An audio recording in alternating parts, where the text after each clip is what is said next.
नमस्कार, मैं अमित और आप देख रहे हैं आंखें न्यूज 24। नेता प्रतिपक्ष विजय कुमार सिन्हा ने सहयोग में लोगों की समस्या सुनी। वहीं नेता प्रतिपक्ष ने कहा कि जमीन के मामले में हिंसा बढ़ी है। आगे उन्होंने कहा कि मुख्यमंत्री भी मानते हैं कि जमीन के मामले में हिंसा बढ़ी है, भूमाफिया के मामले काफी ज्यादा बढ़े हैं। नेता प्रतिपक्ष ने आगे कहा कि आज नीतीश कुमार ने कुर्सी के लिए समझौता कर लिया है, शासन कहीं दिखाई नहीं पड़ रहा। वहीं महागठबंधन के 1 साल पूरा होने पर भी जमकर निशाना साधा है और कहा कि 1 साल से ठगबंधन लोगों की आवाज को दबा रही है। जो भी आवाज उठाते हैं उनके आवाज को लाठी से ये सरकार दबा देती है। आइए आपको सुनवाते हैं और क्या कुछ कह रहे हैं विजय सिन्हा। श्रीमान लालू प्रसाद यादव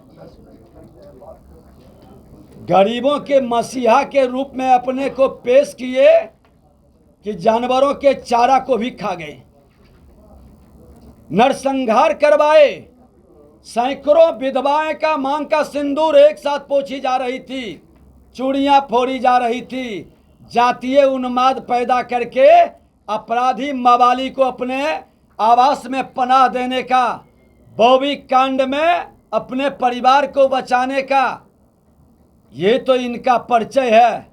और इस परिचय पर मौन क्यों हो जाते हैं? आज देश के प्रधानमंत्री नरेंद्र मोदी जी और उनके मंत्रिमंडल के लोग कोई अपराधी मवाली नरसंहार और चारा नहीं खाया है। कोई इन तरह के बालू माफियाओं के बल पर सरकार नहीं चलाया है।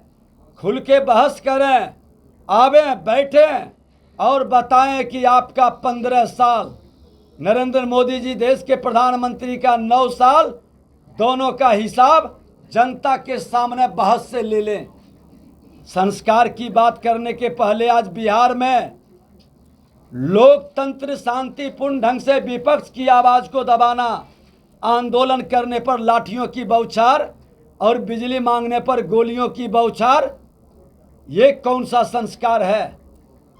जमीन माफिया किसके दल के लोग हैं? बालू माफिया किस दल से जुड़े हैं? बलात्कारी विधायक किस दल के हैं?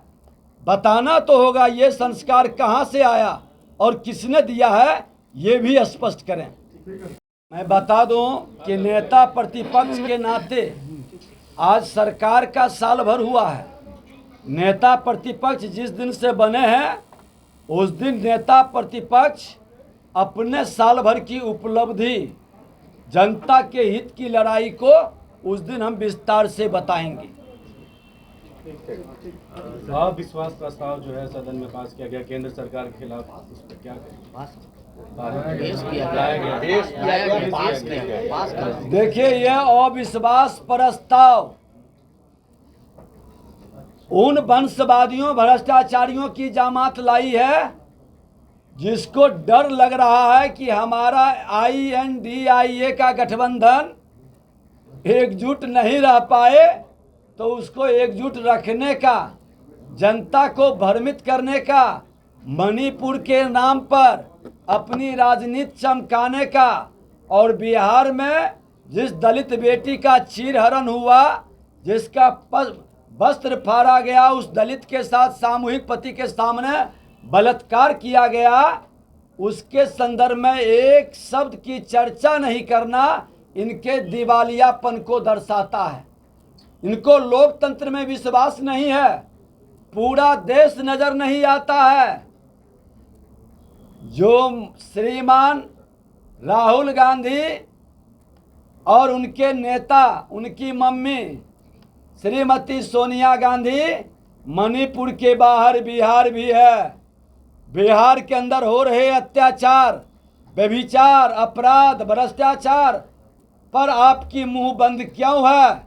बिहार की जनता सबक सिखाएगी। इस INDIA का चेहरे जो छुपाने का प्रयास कर रहे हैं और जो नौटंकी करके अविश्वास प्रस्ताव ला रहे हैं, अरे खुला बहस आपने क्यों नहीं किया? अविश्वास प्रस्ताव के पहले आप मणिपुर के अंदर जा करके विपक्ष का ईमानदार भूमिका क्यों नहीं निभाया? आपके वहां की घटना कोई पदाधिकारी दबा रहा था।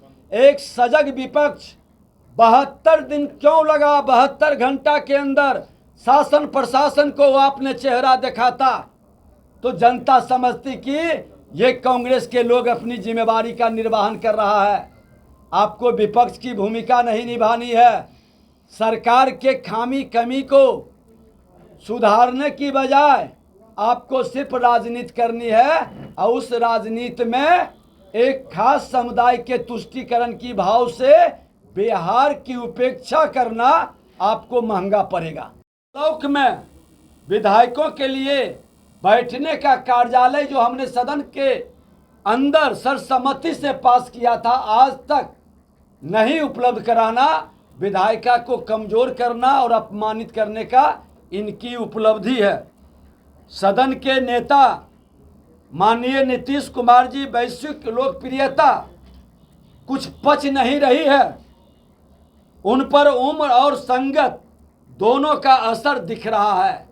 मुख्यमंत्री के साल भर में जो सिद्धांत विहीन समझौता सत्ता के लिए किए हैं, उनका उम्र और संगत का असर दिख रहा है, जिसके खिलाफ बिहार के बिहारी हर समाज के लोग लड़कर अपना बलिदान देकर अपना जवानी को बर्बाद करके जिन लोगों ने बिहार को बदला था, बिहार को वहीं पर पहुंचा करके ये जंगल राज को गुंडा राज में तब्दील कर दिए।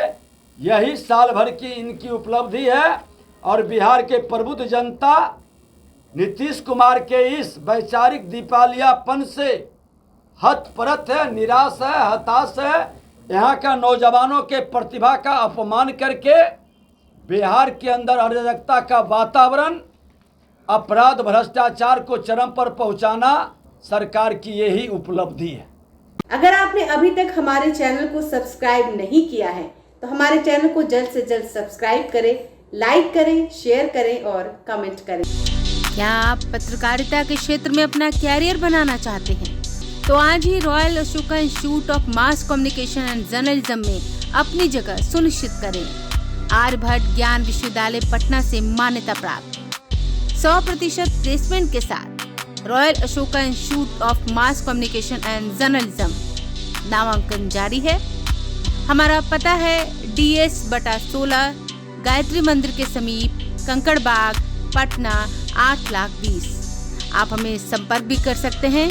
हमारा मोबाइल नंबर है 9955456126।